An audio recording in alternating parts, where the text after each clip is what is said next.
Trois associations, le théâtre Grandeur Nature, les didascalies et les collèges Enjeux, depuis de nombreuses années, sont engagés dans la vie artistique et à l'éducation culturelle auprès de la jeunesse.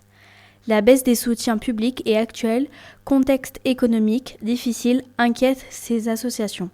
Elles se posent les questions sur la poursuite de leurs actions auprès de la jeunesse. Les dirigeants de ces trois structures ont invité les partenaires et les représentants des institutions à une réunion de concertation.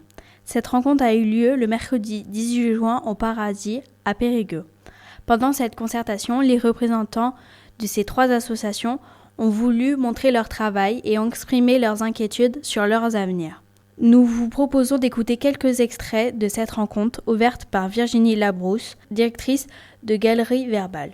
Ces difficultés sont liées à des choses que vous savez déjà, c'est-à-dire l'annonce de baisse de subventions ou l'annonce tardive d'accompagnement des institutions qui ne nous permettent pas d'avancer sereinement sur l'avenir de ces structures-là. Pour nous, il y a un réel enjeu, ça fait belle lurette qu'on ne s'est pas retrouver tous les partenaires ensemble.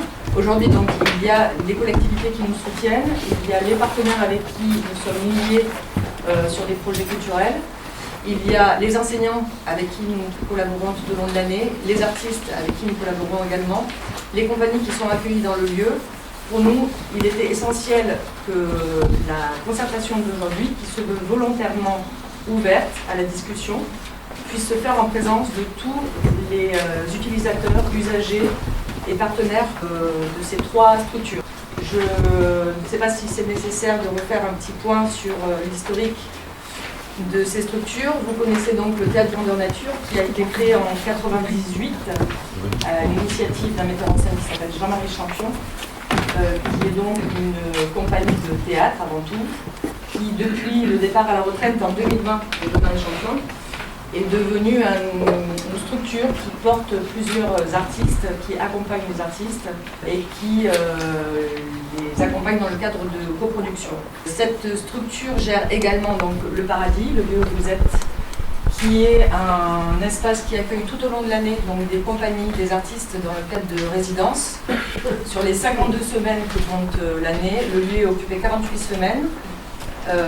Par une vingtaine d'artistes qui reviennent de façon régulière ou pas pour pouvoir travailler sur leurs futures créations.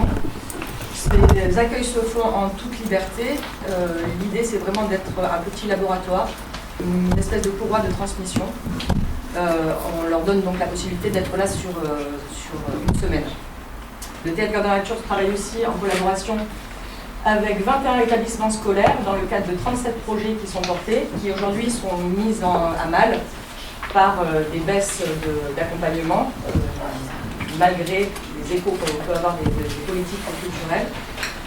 C'est une réelle inquiétude pour nous car on le voit dans l'ensemble des actions que nous menons tout au long de l'année. Les élèves trouvent dans la pratique artistique une réelle voie, une réelle porte vers leur avenir. Le Théâtre Grandeur Nature accompagne l'association Les Didascalies qui n'a pas de salariés. Le Théâtre Grandeur Nature, c'est un seul salarié permanent, donc moi-même, et qui travaille tout au long de l'année avec une vingtaine d'artistes dans le cadre de contrats d'usage. Les Didascalies n'ont pas de salariés, les Turbulences Collège Enjeux n'ont pas de salariés non plus. Ce sont donc trois structures qui sont portées par la même personne. L'idée, c'était de pouvoir avancer dans l'avenir. J'ai entendu un de nos partenaires dire « l'idée n'est pas de grossir, mais de grandir ». Nous n'avons fait que ça durant toutes ces années, sans essayer d'être plus gros que ce que l'on devait être. On a toujours eu une stabilité et on a réussi à développer et à valoriser toutes les aides qui nous étaient apportées par nos partenaires. Donc l'idée n'est pas de grossir, mais vraiment d'arriver à trouver une stabilité et nous permettre de continuer à occuper ces espaces et de développer nos activités au sein des Didascalies et Collège Enjeux. Les Didascalies, donc, c'est 33 éditions, donc un festival de théâtre régional qui rassemble donc plus de 300 lycéens depuis 33 ans, qui pratiquent tous une activité artistique dans leur établissement scolaire sur la base du volontariat ou dans le cadre d'ateliers. C'est à ce titre que le Théâtre Grandeur Nature est intimement lié à cette association puisqu'elle est opérateur culturel et qu'elle anime ses ateliers tout au long de l'année. Il en va de même pour les petites sœurs que sont donc les turbulences portées par l'association Collège en Jeu. Mais je laisserai la parole donc aux présidentes des didascalies et de Collège en Jeu de vous décrire un petit peu mieux les activités de ces dernières. C'est donc, je vous rappelle, l'objet de cette invitation. Il s'agit vraiment pour nous de trouver avec vous des outils qui nous permettent de stabiliser l'avenir, de pérenniser nos activités et surtout de savoir pour qui on fait ces choses, pourquoi on les fait et est-ce nécessaire de les faire, à quel endroit on se situe et est-ce qu'il y a une réelle nécessité d'être à l'endroit où nous sommes. Je laisse la parole à Anne, si tu veux bien présenter donc Anne Chassé, qui est la présidente de Collège en Jeu. Donc effectivement, je suis Anne Chassé, donc je suis présidente de l'association effectivement Collège en Jeu et je suis aussi professeure de lettres dans la cité scolaire Bertrand Borne. Alors moi je touche le collège, bien sûr, c'est ce que je vais surtout cibler là mon discours sur les collégiens, puisque c'est eux qui sont concernés par les turbulences, mais j'ai aussi un atelier théâtre au lycée. Donc je connais très bien également les turbulences auxquelles j'ai la chance de participer depuis que je suis ici. J'ai structuré mon propos en 3 points. J'aimerais montrer en quoi participer à ce festival collégien à la fois est très intéressant sur un axe pédagogique et culturel. Ensuite, j'aimerais parler de l'axe citoyen. Et enfin, j'aimerais terminer sur l'axe de la santé mentale de notre jeunesse. Alors, je vais commencer par ce qui est le plus évident, je pense, l'axe pédagogique. Tout simplement, participer à un festival de théâtre, c'est avoir réfléchi sur un texte, souvent un texte d'un auteur soit classique, soit contemporain, et donc d'avoir travaillé sur des enjeux, sur tout un vocabulaire du théâtre, etc. Donc évidemment, en termes de connaissances, je crois que c'est plus facile à voir. Sur le plan culturel, nous formons, en emmenant ces jeunes dans ce type de festival, le spectateur de demain. Et c'est un enjeu qui me semble extrêmement important. Si on se plaint des fois que les salles sont vides, il faut qu'on continue à montrer que ces salles sont faites pour tous et sont faites pour chacun, pas pour, des fois on imagine, ils ont des représentations complètement faussées. Et donc en les emmenant, et surtout le fait qu'ils s'approprient les lieux, je pense que c'est très bien pour la formation du spectateur de demain. Et enfin, dans ce volet culturel, eh bien moi quand je suis arrivée ici, en fait je ne voulais pas trop venir en Dordogne, je venais de l'Académie de Versailles, je vous le dis très franchement, j'étais très bien intégrée et j'ai suivi mon mari qui était du Sud-Est. J'ai pleuré quand j'ai su que je venais en Dordogne. Pourquoi? Parce que j'étais justement très intégrée dans un système culturel qui me semblait très riche et indépassable, surtout que quand on est proche de Paris, je vous assure, il n'y a que Paris qui court. Et donc je suis partie, j'étais aussi formatrice là-bas, et donc quand l'inspectrice m'a même prise dans ses bras, elle m'a dit « ma pauvre, tout va s'arrêter pour vous ». Et donc j'arrive à Bertrand Borne, je rencontre Monsieur Labrousse, qui était à l'époque, qui me dit « ah, l'atelier, viens voir, il y a des didascalies ». Bon, moi, ouais, d'accord, etc. Je vais au didascalie et je participe aussi à Turbulence. Et là, je me rappelle, j'ai appelé mon inspectrice. Et je lui ai dit, en fait, j'ai tout à apprendre. Et j'ai vu vraiment ce que c'était que du collectif, des artistes, des professeurs, des professionnels du spectacle en partenariat. C'est très beau à voir, c'est unique. D'ailleurs, je ne suis pas la seule à avoir ressenti cette émotion, il y a des gens encore plus célèbres que moi. Philippe Torreton, quand il est rentré dans la salle, il avait les larmes aux yeux, mais vraiment. Parce que la première fois qu'on vit ça, et on l'a partagé souvent avec toi, Jean-Christophe, la première fois qu'on vit ça, on est transporté par cette émotion. Et cette émotion, c'est de voir cette jeunesse sur scène qui est belle, parce qu'elle est mise en valeur, sous lumière, mais aussi parce qu'ils disent des choses et qu'ils les disent bien. Et de voir qu'il y a cette communion avec la salle, etc. Et bien cette émotion-là, en fait, effectivement, et donc, franchement, j'ai travaillé encore 2 ans après avec ce groupe de recherche donc de Versailles. Je crois que la Dordogne et la Nouvelle-Aquitaine ont été cités en exemple à cette occasion, parce que ce qu'on fait, il faut le savoir, c'est quand même tout à fait unique. Il y a plein de choses qui se font. Mais sous cette forme-là, avec cet engagement-là, c'est quelque chose qui porte très loin, en fait, je pense, un territoire. Et donc, voilà, je n'ai plus du tout envie de repartir. Et j'ai l'impression de faire quelque chose vraiment de riche et d'intéressant sur le plan culturel. Donc voilà, c'était mon premier point. Donc nous allons passer au deuxième, à l'axe citoyen. Effectivement, aller au didascalie, c'est aussi, moi c'est ce que j'ai fait des fois avec certains chefs d'établissement, faire venir quand il y a les débats avec la salle, ces fameuses discussions avec la salle, et les gens sont toujours impressionnés de voir des jeunes qui parlent devant plusieurs centaines de personnes, parce qu'effectivement là, nous en tant qu'adultes, vous voyez là je parle devant très peu de monde, on a déjà une petite appréhension, mais parler devant des centaines de personnes, poser une question, ça paraît facile, ce n'est pas facile. Ou alors, oser exprimer un jugement, ça demande beaucoup de confiance. Et ça, associé à l'engagement qui est le leur. Parce qu'en fait, quand on fait du théâtre, on s'engage. Qu'est-ce qu'être un citoyen? C'est vraiment s'engager, être capable dans un collectif. Et donc ça, les didascalies, au-delà du théâtre, ça forme à ça. Et surtout dans le respect de l'autre. On peut ne pas être d'accord, on peut ne pas avoir compris, mais on va essayer de différer ça. C'est pas toujours facile, mais en tout cas, ça fonctionne. Et à la fin, c'est vrai qu'en général, c'est de ça que nos élèves sont forcément sortis plus forts et plus riches. Donc, je pense que tous les partenaires ici présents seront sensibles à cet argument donc, citoyen. Et enfin, je vais terminer sur une note un peu plus grave et triste. C'est l'axe de la santé mentale. On est tous endeuillés aujourd'hui, enfin en tout cas la communauté éducative est endeuillée par le drame récent qui a eu lieu. Et on le sait, les indicateurs nous le montrent, les jeunes ne vont pas bien. Alors on peut analyser plein de choses, peut-être que c'est le post-Covid, ça peut être plein de choses. N'empêche que des choses, moi en tant que vraiment professeur, notre idée ce serait de trouver des outils pour remédier à cela. Il n'y en a pas 100 000. Et c'est participer par exemple au festival des turbulences, mais aussi au festival des didascalies. C'est un outil formidable parce que moi je vous assure que tous les ans on emmène des jeunes qui ne sont pas bien du tout, qui peuvent avoir des prises en charge psychologiques, psychiatriques, même plus graves encore. Enfin, vraiment des gens qui ne vont pas bien. Et les didascalies, il y a un avant, il y a un après. Alors c'est pas la baguette magique, mais ça ouvre une fenêtre et ça ouvre un espoir. Et ça, s'il y a quelque chose qui doit convaincre, je pense, parce qu'on parle d'argent, où est-ce qu'on investit l'argent? Eh bien moi je pense, enfin vraiment, en tant que toute petite citoyenne qui n'a pas beaucoup de pouvoir, mais je pense vraiment que ça c'est important, parce que notre jeunesse ne va pas bien, et il faut qu'on continue à engager des projets qui soient vraiment, qui les mobilisent. Voilà, j'ai fait mes 3 points. Bonsoir président Didascalie, je suis aussi, et surtout, aussi professeur au collège d'art plastique, au lycée d'art plastique et au lycée d'histoire des arts. Et à Bertrand de Born également. Alors, tout ce qu'elle a dit, j'ai souscrit absolument totalement. Moi, j'ai eu la chance, sur un concours de circonstances, de pouvoir assister complètement au festival des didascalies. Un concours malheureux, mais moi, il m'a servi parce que je ne serais venue que par petits morceaux, n'animant pas d'atelier théâtre. Je suis professeure d'art plastique et mon premier amour, c'est le théâtre et ça l'est resté. Et en fait, j'ai été extrêmement émue de voir la qualité des prestations que font les élèves. Je me dis qu'il y a de très nombreux professeurs qui devraient les voir. Je me suis beaucoup posé la question d'inviter les autres professeurs, c'est-à-dire ceux qui ne sont pas impliqués, à voir ce que sont capables de produire un partenariat entre un professeur et un artiste, et ce que sont capables de faire nos jeunes.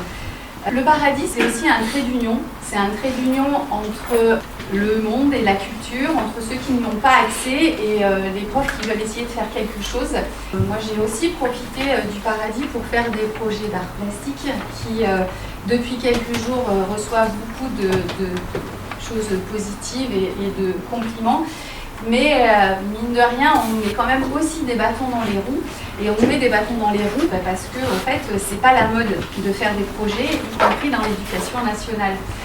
Mais il y a quelques jours encore, on soulignait à notre chef que, et là je vais parler d'histoire des arts parce que c'est aussi très important, la plupart de nos élèves en histoire des arts participent à l'atelier de théâtre et ça les nourrit. On les emmène au théâtre, on les emmène au cinéma, on les emmène dans des ateliers d'artistes et ça on peut le faire grâce à des partenaires et des associations comme le Paradis. Et tous les ans, je pèse mes mots, on sauve des élèves. Je veux dire par là que des élèves qui sont déscolarisés reviennent grâce à l'atelier théâtre, grâce aux enseignements artistiques. Et si on n'a plus ces partenaires-là, et en particulier le Paradis, eh ben on ne peut plus faire ça. Comme a dit Anne, les élèves vont pas bien. Je pourrais rajouter que les profs non plus. Et que, en fait, ce qui manque, c'est de l'humain. Et l'art travaille sur l'humain. On ne travaille pratiquement que là-dessus. Et c'est grâce à ce levier-là qu'on arrive à faire en sorte que les choses se passent bien. Tous les ans, on se casse la tête à se dire, je crois qu'avec Jean-Christophe, on a dû se le dire il y a quelques semaines, il faudrait qu'ils fassent tous du théâtre. Alors, c'est pas juste parce que c'est cool. C'est parce que, en fait, plateau comme celui-là, c'est un endroit où on se révèle à soi-même, à tous les âges. Et quand on peut le faire à des êtres en devenir, des citoyens en devenir, ça leur apprend beaucoup de choses sur eux-mêmes, ça leur apprend la tolérance, ça leur apprend la différence, ça leur apprend à regarder les autres avec un regard qui est différent et qui n'est pas jugeant. Et franchement, en ce moment, ça semble juste absolument fondamental pour l'avenir. La culture, c'est compliqué. Et si on n'arrive pas à sauver ce genre d'association, eh ben, je vous le dis, moi, ça me fait peur. Voilà.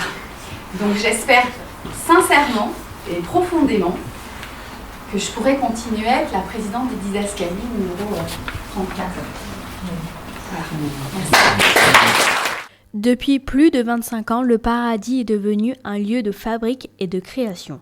Il accompagne plus de 30 équipes artistiques pendant plus de 42 semaines de résidence. Il accueille plus de 11 000 spectateurs chaque année. Les personnes qui sont présentes ici aujourd'hui sont convaincues de tout ce qui vient d'être dit, mais on a parlé d'humain. Et il est question aujourd'hui d'humanité, parce que souvent nous échangeons ensemble, mais nous échangeons ensemble via des bouts de papier. L'idée aujourd'hui, c'est qu'on ait tous le même niveau d'information, qu'on soit raccord sur ce que l'on veut, encore une fois, pour qui on le veut et comment on le fait. La proposition avec vous, c'est donc de nous aider, je vous le redis, à trouver des outils pour avancer. Est-ce que ces structures sont nécessaires? En quoi elles seront nécessaires? Et comment est-ce que vous les accompagnez en ce sens? J'aurais aimé inviter donc tout de même des élèves à vous partager leur ressenti sur ce qu'ils font et sur les actions que nous menons. Car ces élèves-là, ce sont pour vous, nos partenaires culturels, le public de demain. On a mis une boîte à disposition de tous les didascaliens, de tous les participants, afin qu'ils écrivent ce que pour eux ça représentait, l'atelier théâtre, les didascalies, etc. Donc voilà, c'est pas forcément leurs mots, mais c'est simplement un tout petit échantillon de témoignages, de nombreux témoignages d'élèves qu'on a eus. Pour moi, l'atelier théâtre m'a permis de m'aider dans de nombreuses situations et de nombreux domaines. Cela m'a aidé à aller mieux, à m'exprimer à l'oral, que ce soit en classe ou vis-à-vis des autres. Je pense que cet atelier est juste essentiel pour les élèves en difficulté ou qui ont besoin de se déconnecter de la réalité. Rejoindre ce groupe tous les mardis soirs m'a permis personnellement de m'évader face à la pression des cours. Cela m'a permis de me rendre compte que sans le théâtre, je serais en réalité un simple élève timide au fond de la classe. Cela ne veut pas uniquement pour les cours, mais dans la vie en général, notamment pour adresser la parole à un inconnu, par exemple, ou donner mon avis. Alors oui, le théâtre est bien plus qu'un atelier. C'est une famille qui évolue chaque année et qui, j'espère, ne finira jamais. Les didascalies ont changé ma vision du monde et de moi-même. Je suis arrivé dans ce monde il y a 3 ans. J'étais renfermé et très mal dans ma tête. Le théâtre a été un échappatoire à cette souffrance. Les didascalies ont été une étape majeure dans le développement de ma personnalité. Aujourd'hui, je suis souriant et ouvert au monde qui nous entoure. Et je sais sincèrement que sans les didascalies, je ne serais pas la même personne. Cette année, c'est la dernière fois que j'aurai la chance de participer à ce festival. Je suis déjà triste, car c'est une expérience inoubliable que je souhaite à tout le monde de vivre, au moins une fois. Les didascalies doivent continuer pour que toutes les générations à venir puissent vivre cette semaine afin de continuer à faire vivre la culture et que la culture ne devienne pas un privilège et de quelque chose d'élitiste. Pour moi, didascalie, c'est la première fois de ma vie où j'ai pleuré de joie, parce que j'étais très seule, je pensais être invisible. On m'a enfin remarqué. Je pense que je n'oublierai jamais tous ces moments passés dans le festival et qu'ils m'auront profondément changé. Ici, toutes les expériences, toutes les rencontres, toutes les émotions ressenties sont décisives et exceptionnelles. Je pense également que sans le théâtre et les didascalies, toutes les personnes réunies dans l'Odyssée, ainsi que tous ceux qui y ont participé au moins une fois dans leur vie, auraient été des personnes fondamentalement différentes aujourd'hui. C'est pour ce que l'on ressent lorsque le rideau s'ouvre lentement sur scène, lorsque l'on pose son pied sur scène, lorsque l'on découvre ou qu'on a découvert pour la première fois. C'est pour toutes ces raisons, et pour bien plus encore, qu'il faut que ce festival perdure et reprenne chaque année. Parce que tout ce qu'on y gagne, on ne le perdra jamais. Pour moi, les didascalies, c'est un lieu d'échange, d'enrichissement, de rencontre, de solidarité. Pour moi, c'est comme si pendant ces 4 jours, plus rien n'existait et que tout n'était que bienveillance. Avant les didascalies, je n'avais jamais vu de pièces de théâtre et avoir l'opportunité de voir tout plein de fragments de spectacles m'a permis de mieux comprendre l'univers du théâtre, mais aussi de m'en inspirer du jeu des autres pour incarner mes propres personnages. C'est vraiment un échange culturel hyper enrichissant. Ces 4 jours m'ont aussi permis de comprendre que mon anxiété en public ne vient pas forcément de moi, mais dépend aussi du public. Pendant ces 4 jours, j'ai osé 1000 fois plus de choses que dans mon lycée, sans être jugée pour autant, et que ce soit vestimentaire ou comportemental. Les didascalies m'ont d'une certaine manière appris à m'apprendre et à prendre les autres. Et ça m'encourage tellement à plus souvent oser dans mon lycée. Merci pour cette découverte, cette opportunité, à mes premières didascalies. Aujourd'hui, nous les jeunes, nous avons besoin de nous cultiver, de nous apporter des connaissances qui nous permettent de nous éduquer face au monde qui nous entoure.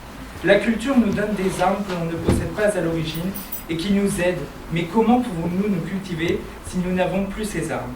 Nous sommes venus aujourd'hui en un temps où l'art, avec un grand A, est devenu l'un des derniers moyens de lutte qui est encore écouté.